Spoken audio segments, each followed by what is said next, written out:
Hey everyone, Ivy League Gaming here, and today we're playing Watcher of Realms.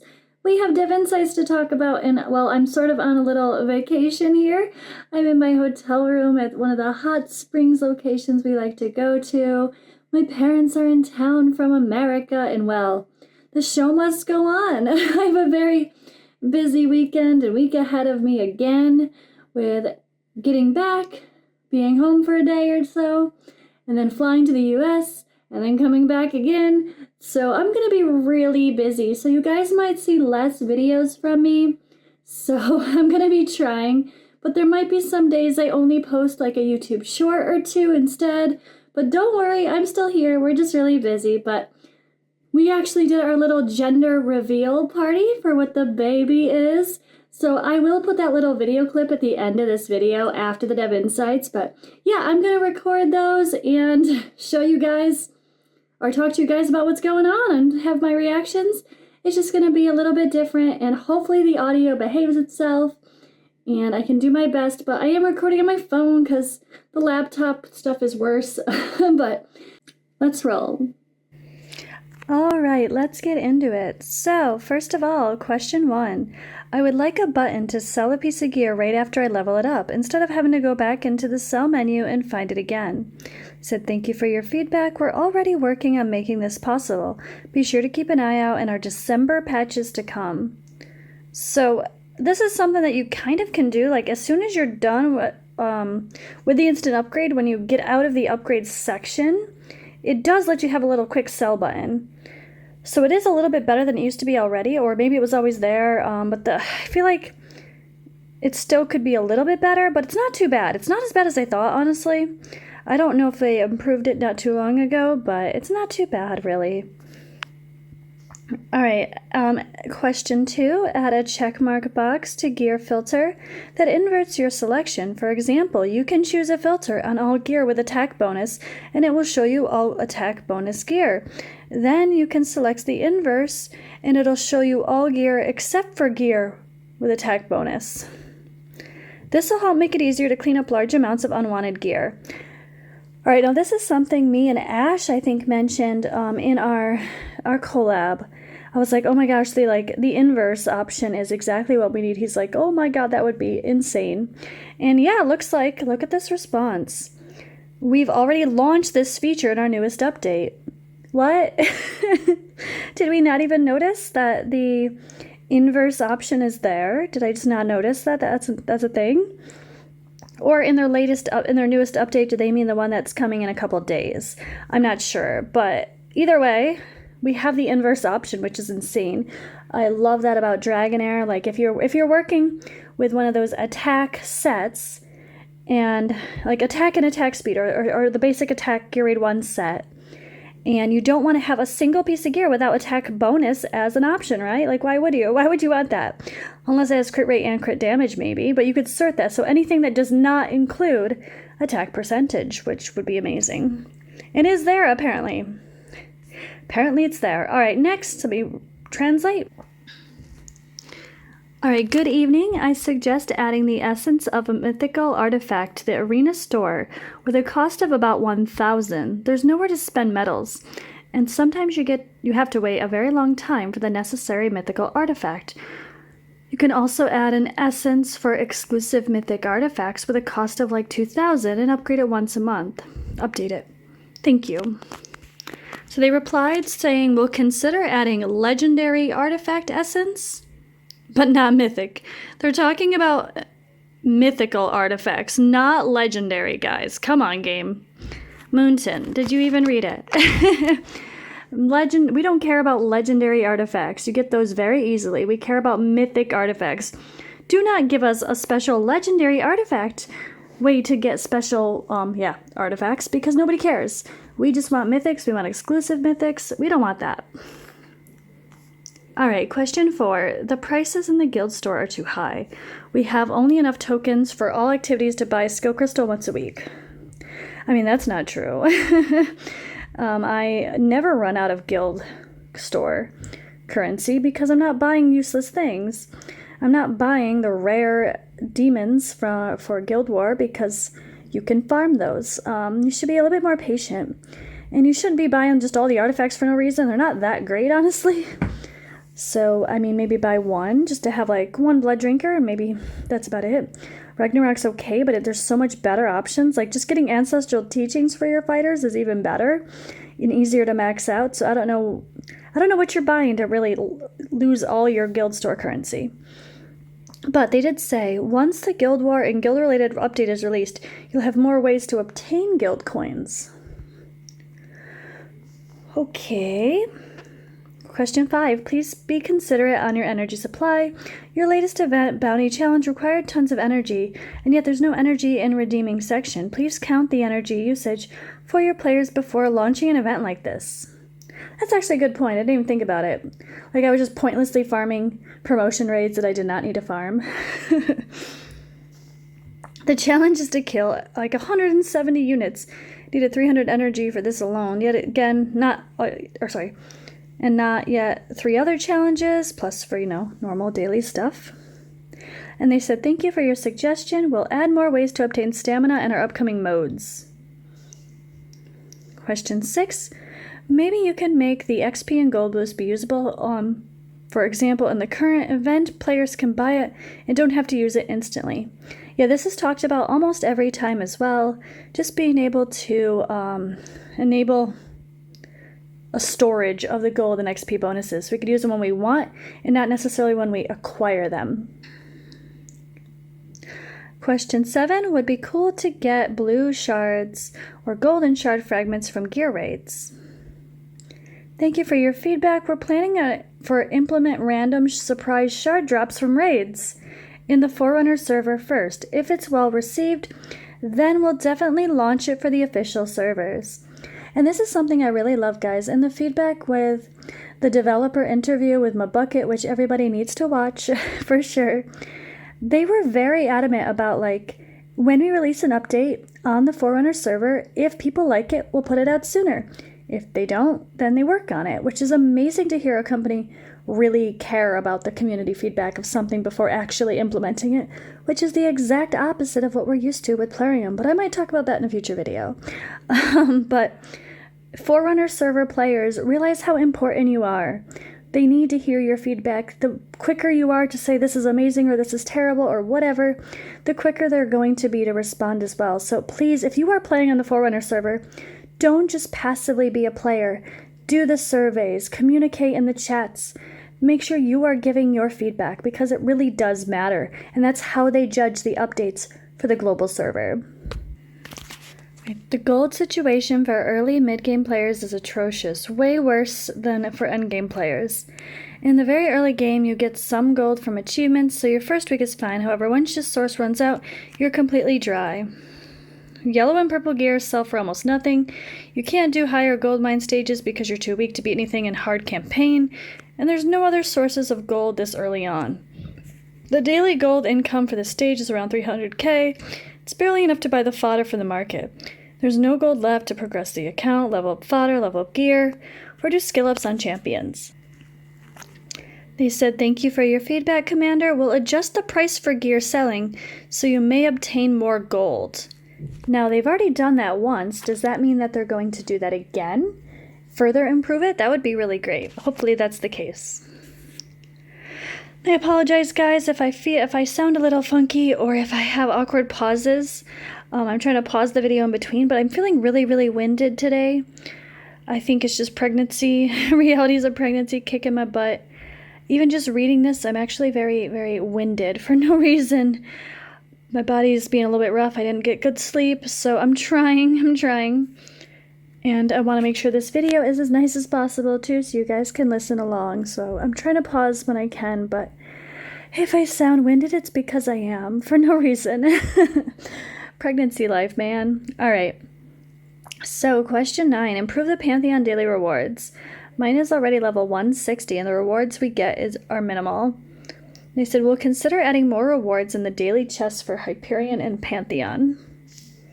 Question 10. In the Victory loot window, please put the total owned materials in our inventory on the item itself. I'm aware that we can click it and see the total, but it would be nice to have the total there without having to click it. Bruh, that's just lazy. Please view the items by tapping on them. Yeah, just freaking click it. Why can't you just click it? Like, is it really that hard to click once? People are fucking lazy, man.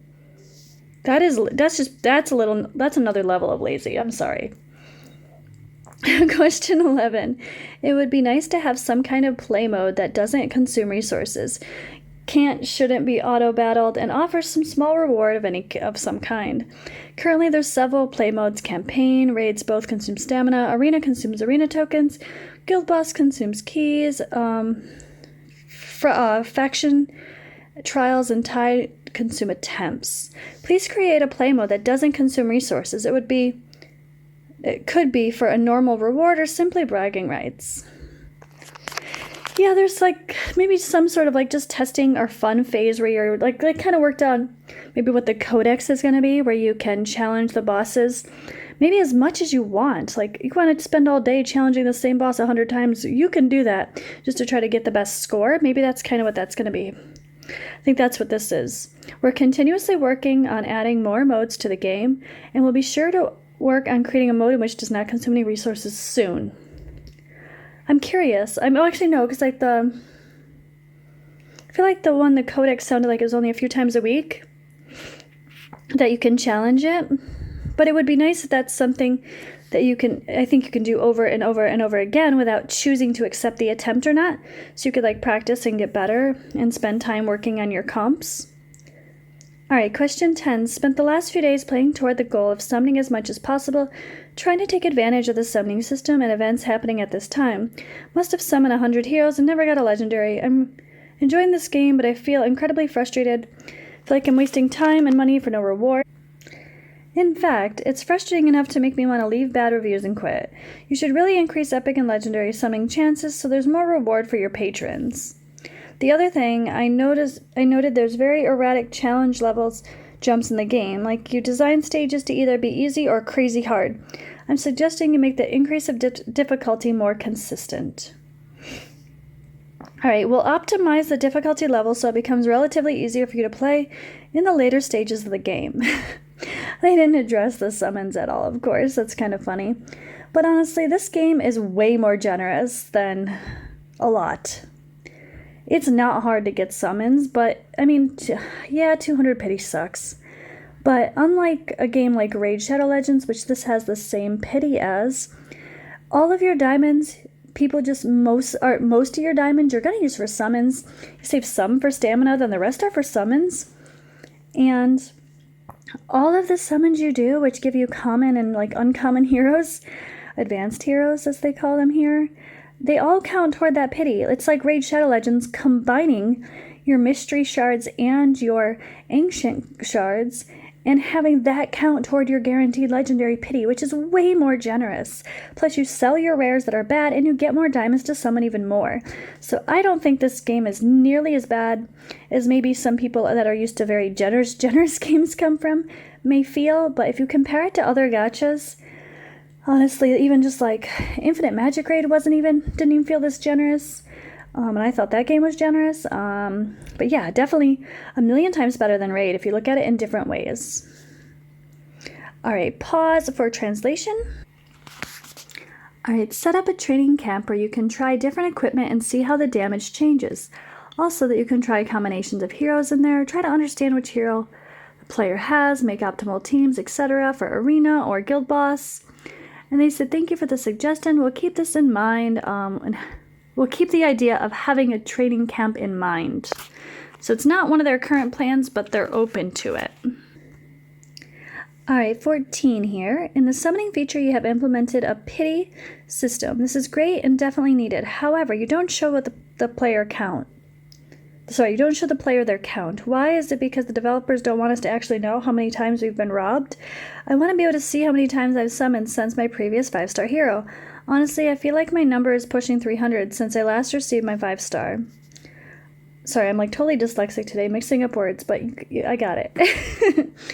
Alright, thank you for your suggestions, Commanders. We've already implemented the summoning record feature on the Forerunner servers, and we'll keep a close eye on feedback and add it soon to public servers.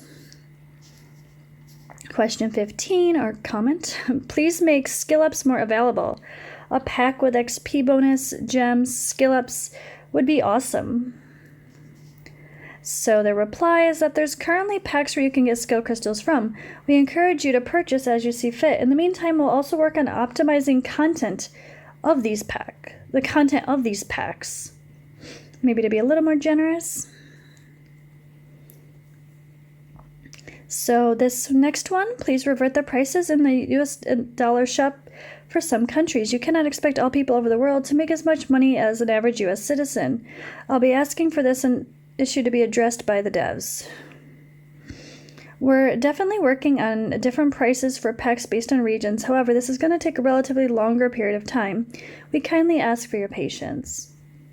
Yeah, I do understand that. That's got to be a bit complicated because I know in other games like Raid Shadow Legends, people would just change their currency to something else and use a VPN, and then although the major Krakens would spend less money than they technically should by finding the country that had the cheapest currency. Like, there's got to be ways around that, and they have to be careful of doing it properly so people cannot cheese the system, which is probably pretty hard, honestly, so got to give them some credit for that. All right, question 17. Why aren't we getting 1+1 events on the Forerunner when Global do? Please keep parity with the servers for perks like this. And they said, thank you for your feedback. The 1+1 summoning event will come soon to Forerunner server. All right, 18. Please move the 10 times summon button to a different location or have a confirmation pop up because right now it's in the same position as the summon button. Many players have accidentally wasted 10 summons when they go to the summon tab from the home lobby screen. I said, thank you. We are aware of this issue and will consider putting the button in a more reasonable place. Move the button. All right, question 19 says, make a guide explaining how gear sets and artifact work because the wording of some of them can be rather ambiguous. And they did reply saying, our official team has already made some guides. We're open to more feedback on what kind of guides you want to make. Please check them out here. So I think they mean their Watchers Academy series, which is something I've always reacted to. I mean, content creators have guides on gear and artifacts and stuff, so just do some YouTube searching. That's what we're here for. Figuring shit out. All right, so question 20 suggested adding a sign-in with Apple on the Windows game for us iOS users. And they did say we will work on adding a sign-in with Apple option. Woohoo, yeah, I've heard a lot of people struggle with, they have iOS and they don't want to, like, they're like, how do I sign in? I don't want to sign in with my Facebook. Or they don't use Facebook. All right, pause for a translation. As a guild leader, you should have the opportunity to check who is active and who is attacking which guild boss. So they said you may view guild activity in the guild and guild members section. As for the battles against the guild boss, just check out the damage rankings. Yeah, like you can literally see, I don't know what they mean, that person. You can always see who's attacking what boss. You just click on the boss and check, like click the little graph button to see everybody's damages. You could do that right before reset, have someone screenshot it, keep track of who's hitting, who's not hitting. It's actually very easy to do. All right, this one is talking about blacklists. Please add more blacklists. Make them unlimited in number. There are too many people who provoke an insult on ethnic grounds, and you cannot add because the blacklist is full. And they said, we'll add more slots to the blacklist. We're also working on rule violation messages and ads in chat. All right, next, there's no way for me, the guild leader, to determine which guild members have not yet set their guild war defenses. Develop a feature that helps with that. Thank you. They said, we'll work on this to make it easier for guild leaders to view such information. I mean, yeah, as of now, I guess you'd have to click every single garrison and like see who's on what garrison, and that could be annoying and take forever. Some way quicker just to see like someone is confirmed that they've set their defense. All right, 24. Please consider managing demon soldiers in a closed guild war. What do they mean? So you can access the demon soldier interface from the guild interface. You can manage and sort your demons in there. Yeah, I mean, literally when you're actually ready to deploy, there's a little button at the top where you can just go edit your demon soldiers, then go back to your deploy menu. They make it really easy. It's in a lot of spots. Or if you long press on stuff, it like pops it back up. Just like editing your characters. All right, question 25. Every time I open the dwarf market thing, it lags badly to the point I have to overclick and waste gold coin on silly unwanted items because your game market always lags. Fix the lag or add a "Are you sure you want to purchase?" I mean, there is already a "Are you sure you want to purchase?" Even with gold coins. You just have to choose to uncheck that box to make sure you really want to do that. There already is that. So, due to the unstable network situations that this might happen, we recommend you try to uncheck the box of "Do not remind me." Exactly. If you chose to check that box, that's on you. If you don't want to double check for mistakes. All right, 26. An increased character limit for guild mail would be most welcome. I feel like 300 characters would be more lenient. We don't have to keep breaking short messages up over several shorter messages, especially when we can only send 5 a week. Oh, I didn't even notice that. So they're working on making it possible to send out guild mails with higher text. Could we get a test defense function during the preparation phase of a guild war, where members can attack their guild members' garrison teams so that we can see how they perform and make changes before the fight commenced with another guild? So we do plan on optimizing this. However, since we have optimizations with higher priorities, this is still much in the earlier planning phase. All right, question 28. Guild info about boss performance. When searching for a guild to join, it's important for players to check the guild information to make sure it suits their needs. However, current guild boss performance information is misleading. The indication of Nightmare 4 actually means they've beaten Nightmare 3. It's not Nightmare 4. It doesn't tell us if they're currently fighting Nightmare 4 or how far they've progressed. Providing more accurate information would be helpful to easily find the right guild. For instance, stating Nightmare 4 50% would indicate the guild is actively battling Nightmare 4 boss daily, and their average top performance is 50% of the boss's health. So the overall battle power of the guild will be more accurately affected once implement guild war points. I don't think that has anything to do with what bosses people are fighting as a guild, though, so don't think they really answered that question.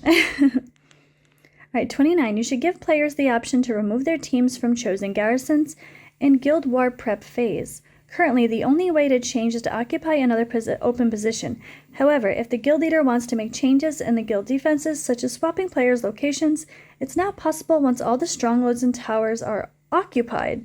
At least allow the guild leader to remove a player from a particular stronghold to allow for more tactical planning and strategy. Said we've added the guild leader adjustment feature in our latest update. That is the next one to come with the next set of Guild War. All right, question 30. I would like to drop a gameplay suggestion for a guild event. This is an event where guild members have to defend multiple level of monster waves and plan out their strategy to defend those waves. It's similar to Green TD in Warcraft 3, where everyone plays a role to defend the waves. This not only fosters increased interaction among guild members, but also caters to those who favor PvE over PvP, ultimately pleasing a broader range of players. There will be more features open in the Guild War. Interesting, stay tuned. All right, more stuff within Guild War? I'm very curious about that. Alright, 31. The Void Rift is way too hard for beginners that can't buy bigger and harder heroes. You also can make it easier for us that are playing an easy level to get past the normal 5 stage. I mean, if you're only at normal 5... Wait, the very first stage? It is intended to be harder. Yeah, like they're saying, it's like you need to, like, just improve your account. The normal Guild Wars is not that hard. The normal Void Rift is not that hard. Obviously there's Elite and then hard, everything else after the fact. It's okay if you can't do it all. Like, that just means work on your account overall. Learn more, watch videos, learn the strategies. It's a really hard mode, but it's supposed to be. We need to have something to work for. Everything can't be easy the first time you try it. How boring would that be?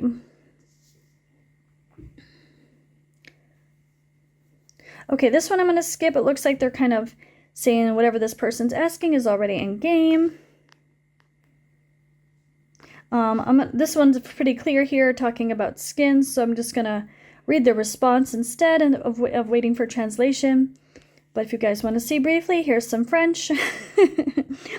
It says skins can be obtained from multiple sources, including but not limited to sign-in achievements, heroes path, and so on. So, I mean, a lot of people were upset with the whole, the way the skin was, and just wanting more options and ways to get skins, like the Nozilla2 thing, but they have made it clear they're going to be releasing skins in many different manners, so we should have lots more to come in the future. Okay, I'm going to pause for this translation. Hello, it would be nice if you could save rearranged items for a specific task. For example, if you go to the boss's clan, click the save set for things and automatically set up necessary gear. And then you go to the arena and you put up certain set of save things and then have to reset it 10,000 times. Very confusing. I want to stop playing because it takes a lot of time to rearrange sets. So they say, we are working on multiple solutions to this issue. For one, we're making a gear swapping feature. All right, question 35. So I'll start off saying I love this game and have been addicted ever since day one. I have just suggested that they make the game easier for everyone to use. I have a suggestion to make the game easier. I believe having something like the resource backpack or some other way to access our gear and our artifacts so we can sort and sell items without having to go into this hero page. I feel like it would improve the flow of the game. So we are working on designing a feature related to this. Stay tuned. Well, let me see where we're at here. Oh, perfect. Last one, because we have some background noise. I'm in a hotel room, and, well, they're vacuuming next door. Last one, stats, re-rolling materials. They've already addressed this, including in the recent updates, that they are going to be adding ways to re-roll gear. So we're excited to share we've completed the attribute recast feature, and once we're finished testing, we'll be sure to launch it. Alright guys, this has been the Dev Insights. Thank you for hanging out with me here. Sorry everything's not perfect. We are on semi-vacation, but I will keep the content coming, and I'll see you in the next video. It's gender reveal time! Okay. Are you ready? Yes! I got it. 3, 2, 1. Okay, let's see. Start one. Okay. Let's get a slice, right? Slice. Okay, put the knife there for fun. I can't tell, it's all blended. And let's see. Ah! Good! Wow!